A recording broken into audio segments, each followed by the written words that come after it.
नमस्कार, PV study channel में मैं पूजा भारतीय उपस्थित हूँ एक नए वीडियो के साथ में। इससे पहले जो वीडियो मैंने अपलोड किया था साइंस के लिए, मैं आशा करती हूँ वो आपको उपयोगी लगा होगा और आगे भी हम ऐसे वीडियोस बनाते रहें। उसके लिए हमारा उत्साहवर्धन करें, हमारे चैनल को सब्सक्राइब करें, वीडियोस को लाइक करें और अगर कभी कुछ परेशानी लगती है, किसी वीडियो में कोई दिक्कत लगती है तो आप कमेंट बॉक्स में लिखकर हमें बता सकते हैं, हमसे पूछ सकते हैं, हमें सजेशन दे सकते हैं।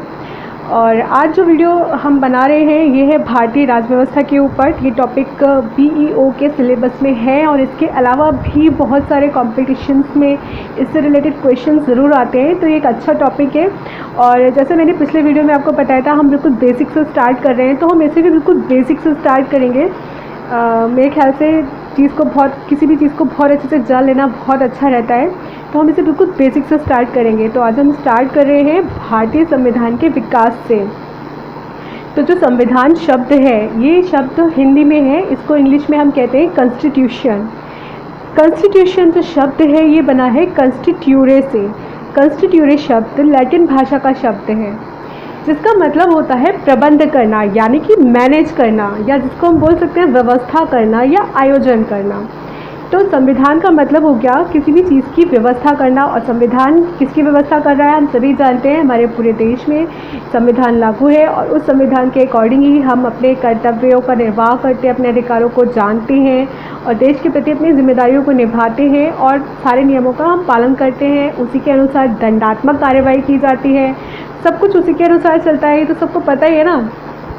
तो संविधान हम सभी को मैनेज करता है, तो ये इसका शाब्दिक अर्थ हम समझ सकते हैं। ठीक है, अब इसके हम थोड़ा पीछे जाते हैं, इतिहास की बात करते हैं। तो 1895 में बाल गंगाधर तिलक, सभी ने इनका नाम सुना होगा। बाल गंगाधर तिलक बहुत ही ऊंची हस्ती है और हमारे देश के लिए इन्होंने क्या कुछ नहीं किया, सभी जानते हैं। तो बाल गंगाधर तिलक ने 1895 ईस्वी में, कब 1895 यानी कि 1895, बाल गंगाधर तिलक ने 1895 ईस्वी में एक प्रारूप प्रस्तुत किया था। उस प्रारूप को क्या कहते हैं हम, स्वराज विधेयक। उनका ये मानना था कि हमारा खुद का एक विधान होना चाहिए, हमारी खुद की एक विधि होनी चाहिए, जिसके लिए उन्होंने प्रारूप प्रस्तुत किया था। कब किया था? 1895 ईस्वी में। तो बाल गंगाधर तिलक ने 1895 ईस्वी में स्वराज विधेयक का प्रारूप प्रस्तुत किया था। और इसके बाद क्या हुआ, 1922 ईस्वी में इन्होंने तो 1895 में प्रारूप दिखा दिया था, प्रस्तुत कर दिया था। उसके बाद 1922 ईस्वी में महात्मा गांधी जी ने, और उसके बाद फिर 1934 ईस्वी में जवाहरलाल नेहरू ने क्या किया, एक संविधान सभा का गठन किया। किसके लिए? भारतीय संविधान के निर्माण के लिए। मतलब इनको भी ऐसा लगा कि हमारा खुद का एक संविधान होना चाहिए जिसके अकॉर्डिंग हम अपने देश को चला सके। हम अंग्रेज़ों के ऊपर चल रहे थे, तो हमारा खुद का एक विधान होना चाहिए, हमारा खुद का एक संविधान होना चाहिए। तो इसके लिए क्या हुआ, महात्मा गांधी ने 1922 में और जवाहरलाल नेहरू ने 1934 में एक संविधान सभा का गठन किया।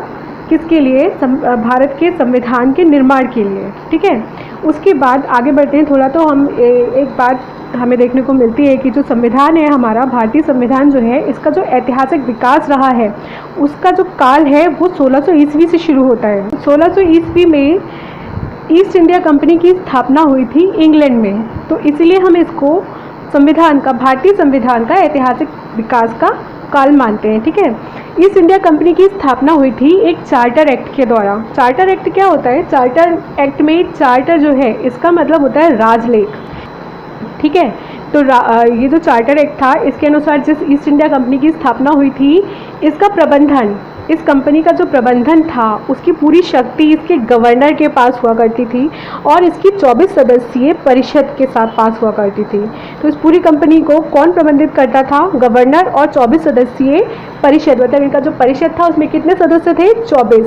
और ये जो सदस्य हुआ करते थे इनका भी चुनाव किया जाता था उन लोगों के पास जिनके पास कम से कम 500 पाउंड के शेयर उस कंपनी के होते थे। तो वो बात की बात है, और फिलहाल हमें इससे मतलब है कि जो वो कंपनी थी उसको जो प्रबंधित करता था वो कौन था? तो वो गवर्नर था उस कंपनी का और 24 सदस्यीय परिषद। ठीक है, इसके बाद एक और चार्टर एक्ट आया 1726 में। 1726 चार्टर एक्ट जिसको कहा जाता है, ये हमारे इंडिया में आया था। कलकत्ता, बम्बई और मद्रास, कलकत्ता, बम्बई और मद्रास प्रेसिडेंसियों के राज्यपाल और उनकी परिषद को इस एक्ट के अनुसार विधायी अधिकार प्रदान किया गया था। तो कलकत्ता, बम्बई और मद्रास प्रेसिडेंसी के राज्यपाल और उनकी परिषद को विधायी अधिकार 1726 चार्टर एक्ट के द्वारा प्रदान किया गया था और इससे पहले ये शक्ति कंपनी के बोर्ड ऑफ डायरेक्टर्स के पास हुआ करती थी, जिसको अब किसको दे दिया गया था, इन प्रेसिडेंसियों के राज्यपाल और उनकी परिषद को। कौन सी प्रेसिडेंसी? कलकत्ता, बम्बई और मद्रास। ठीक है, इसके बाद थोड़ा आगे बढ़ते हैं। एक रेगुलेटिंग एक्ट आया। रेगुलेटिंग एक्ट क्या है? इसमें जो रेगुलेटिंग है उसका अर्थ होता है विनियमन, मतलब नियम के अनुसार। तो रेगुलेटिंग एक्ट जो आया इसके बाद 1773 यानी कि 1773 में, इसको हम कहते हैं 1773 का रेगुलेटिंग एक्ट। इसके अनुसार बंगाल का जो गवर्नर था उसका नाम बदल दिया गया, उसको गवर्नर जनरल बोल दिया गया। मतलब उसका जो पद था, पहले वो गवर्नर कहा जाता था, अब उसको गवर्नर की जगह पर गवर्नर जनरल कर दिया। तो अब नाम बदल दिया, क्या मतलब है? ये जो नाम बदला गया है उसके पीछे एक रीज़न है। रीज़न ये है कि इनकी शक्तियों को बढ़ा दिया गया, अब इनके पास और शक्तियाँ आ गई इस नाम की वजह से। तो पहले ये गवर्नर थे, अब ये हो गए बंगाल के गवर्नर जनरल। ठीक है, इसके बाद कौन सी शक्तियाँ आई इनको? अब ये बंगाल के अलावा बंगाल, बिहार और उड़ीसा, इनके लिए विधि बनाने का अधिकार इनको मिल गया। किनको? गवर्नर जनरल को। पहले इनको ये अधिकार नहीं था, अब जब ये बंगाल के गवर्नर जनरल बन गए तो इनके पास ये अधिकार आ गया कि ये बंगाल, बिहार और उड़ीसा के लिए विधि का निर्माण कर सकें। दीवानी अनुदान के फलस्वरूप कंपनी बंगाल, बिहार और उड़ीसा, इन तीनों के ऊपर सबसे पहले जो कंपनी की स्थापना हुई थी ये हमारे भारत में बंगाल में ही हुई थी और बंगाल से फिर इन्होंने बिहार और उड़ीसा के ऊपर भी अपना कब्जा कर लिया था। धीरे धीरे कंपनी का विस्तार हो रहा था। तो उस समय की ये बात है जब ये रेगुलेटिंग एक्ट आया था। ठीक है, तो दीवानी अनुदान के फलस्वरूप क्या हुआ था? कंपनी बंगाल, बिहार और उड़ीसा प्रांत की वास्तविक शासक बन गई थी। इस एक्ट के द्वारा क्या हुआ? कलकत्ता में एक सुप्रीम कोर्ट की स्थापना की गई। जब ये एक्ट लाया तो हमने कलकत्ता में सुप्रीम कोर्ट की उन्होंने एक स्थापना करी और कोर्ट को दीवानी, फौजदारी, नौसेना और धार्मिक मामलों की सुनवाई के फैसले का अधिकार मिला। अब ये जो कोर्ट था सुप्रीम कोर्ट, इसमें 4 न्यायाधीश हुआ करते थे, एक मुख्य न्यायाधीश और 3 अपर न्यायाधीश। ठीक है, तो सुप्रीम कोर्ट के जो निर्णय थे अगर वो आपको स्वीकार नहीं है तो उसके खिलाफ जो अपील आप कर सकते हो वो प्रीवी काउंसिल में दायर की जा सकती थी। तो ये जो न्यायाधीश है मैं इनके नाम बता दे रही हूँ। जो मुख्य न्यायाधीश है उनका नाम था सर एलिजा इम्पे, और जो बाकी के 3 न्यायाधीश हैं, हालांकि वो ज़्यादा इम्पॉर्टेंट नहीं है लेकिन फिर भी नाम पता होने चाहिए। तो जो अन्य 3 न्यायाधीश थे वो हैं चैम्बर्स, लेमेंस्टर और हाइट। चैम्बर्स, लेमेंस्टर और हाइट। मैंने आपको जो मुख्य न्यायाधीश का नाम बताया वो क्या है? Sir Elijah Impey. कहाँ के मुख्य न्यायाधीश है ये? कलकत्ता में सुप्रीम कोर्ट स्थापित किया था उसके मुख्य न्यायाधीश, जिसका काम क्या है? दीवानी, फौजदारी, नौसेना और धार्मिक मामलों की सुनवाई करना। और जो अपर न्यायाधीश है बाकी के 3, उनका नाम है चैम्बर्स, लेमेंस्टर और हाइट। तो इसके माध्यम से क्या हुआ? ब्रिटिश सरकार को कोर्ट ऑफ डायरेक्टर्स के माध्यम से कंपनी का नियंत्रण सशक्त हो गया। जब इन्होंने एक सुप्रीम कोर्ट की स्थापना कर ली तो इनकी पकड़ और भी ज़्यादा मजबूत हो गई। राजस्व, नागरिक और सैन्य मामलों की जानकारी ब्रिटिश सरकार को देना आवश्यक कर दिया गया। जो भी चीज़ थी वो अब आप ब्रिटिश सरकार को उसकी जानकारी ज़रूर देंगे। देखो काम कहाँ पे हो रहा है? इंडिया में, लेकिन उसकी जानकारी कहाँ जा रही है? ब्रिटिश सरकार के पास में। तो धीरे धीरे इस तरह से हमारे देश में इनका पूरा पकड़ बनती जा रही थी। इसके बाद आता है पिट्स इंडिया एक्ट 1784। 1784 में पिट्स इंडिया एक्ट आया। अभी पिट्स इंडिया एक्ट क्या है? तो जो पिट्स है, जो रेगुलेटिंग एक्ट है हमारा, इसमें कुछ कमियां थी, उन कमियों को दूर करने के लिए ये एक्ट लाया गया, पिट्स इंडिया एक्ट। और जो पिट्स इंडिया एक्ट में पिट्स है, ये ब्रिटेन के तत्कालीन युवा प्रधानमंत्री के नाम पर है। उनका नाम था विलियम पिट। ठीक है, इन विलियम पिट के नाम से ये एक्ट बनाया गया जिसका नाम है पिट्स इंडिया एक्ट। ये जो एक्ट है इसको Pitt's India act of settlement के नाम से भी जाना जाता है, क्योंकि मैंने आपको बताया कि कमियों को दूर करने के लिए ये बनाया गया था। तो Pitt's India act of settlement के नाम से भी इसको जाना जाता है। राजनीतिक मामलों के प्रबंधन के लिए बोर्ड ऑफ कंट्रोल का गठन किया गया। इस एक्ट के अंतर्गत राजनीतिक मामलों के प्रबंधन के लिए बोर्ड ऑफ कंट्रोल का गठन किया गया और इस एक्ट के द्वारा द्वैध शासन की व्यवस्था का आरंभ किया गया। अब द्वैध शासन क्या है? द्वैध शासन मतलब एक साथ जब दो लोगों का शासन होता है तो उसे हम द्वैध शासन कहते हैं। तो ये जो एक्ट है पिट्स इंडिया एक्ट, इसके द्वारा द्वैध शासन की व्यवस्था की गई। और रेगुलेटिंग एक्ट में मैंने पहले भी बताया, जो भी विसंगतियाँ थी, जो भी प्रॉब्लम्स थी, उन सबको दूर करने के लिए, उन कमियों को दूर करने के लिए ही हमने पिट्स इंडिया एक्ट 1784 लाया गया था। और इसकी जो कमियां थी वो क्या थी? ब्रिटिश शासन का कंपनी पर अपूर्ण नियंत्रण था, जिसे इस एक्ट के द्वारा ख़त्म किया गया। और भारत में कंपनी में का जो कुशासन चल रहा था, मतलब लोगों को मारना, पीटना, ज़बरदस्ती उनको मनवाना, इस तरीके से उस कुशासन को समाप्त किया गया इस एक्ट के थ्रू। और कंपनी के जो कर्मचारी थे उनके द्वारा किए जा रहे जो लोगों के ऊपर अन्याय किए जा रहे थे भारत की जनता के ऊपर, उसको रोकने के लिए इस एक्ट को लाया गया था। उसके बाद 1813 में एक और एक्ट आया, एक और चार्टर एक्ट आया, उसके बारे में जान लेते हैं। तो अभी तक हमने जो एक्ट पढ़े एक बार थोड़ा सा रिवाइज कर लेते हैं। पहले एक एक्ट चार्टर एक्ट आया 1726 में। इससे पहले 1600 में चार्टर एक्ट के द्वारा ही ईस्ट इंडिया कंपनी की स्थापना हुई थी, है ना। उसके बाद 1726 में एक चार्टर एक्ट आया, फिर उसके बाद 1773 में एक चार्टर एक्ट आया, फिर रेगुलेटिंग एक्ट आया। और इस रेगुलेटिंग एक्ट में कुछ प्रॉब्लम्स थी, उनको दूर करने के लिए पिट्स इंडिया एक्ट आया 1784 में। फिर उसके बाद अब हम जिस पर हैं वो है 1813 का चार्टर एक्ट। ये जो चार्टर एक्ट आया, अब जैसे जैसे नई नई चीज़ें आती रहेंगी, अधिकारों में वृद्धि होती रहेगी, राइट। अधिकारों में वृद्धि होगी, पुरानी कुछ चीज़ें ख़त्म कर दी जाएंगी, कुछ नई चीज़ें चालू की जाएंगी।